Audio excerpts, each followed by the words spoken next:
Hey folks, I'm Jennifer Lau, Master Gardener at English Gardens here in Royal Oak, Michigan.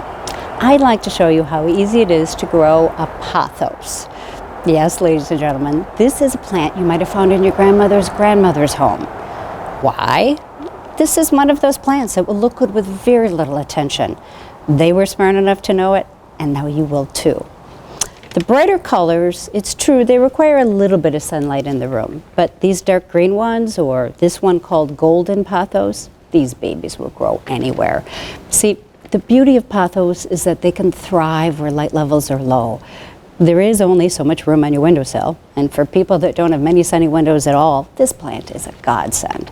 You can hang it from the ceiling, you can place it on the edge of a bookcase shelf, or even be a bushy centerpiece in the middle of the table.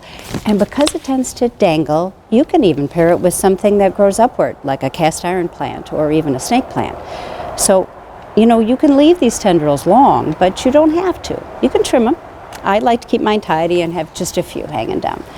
The pothos is very forgiving on water as well. I definitely want the top couple of inches to be dry before I ever give it any water. It might be once every couple of weeks for something this size.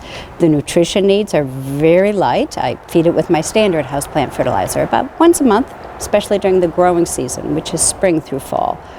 It's easy to get this lush tropical feel in your home, especially in a dark corner or a home office. You're going to love the pothos. Softness with very little effort.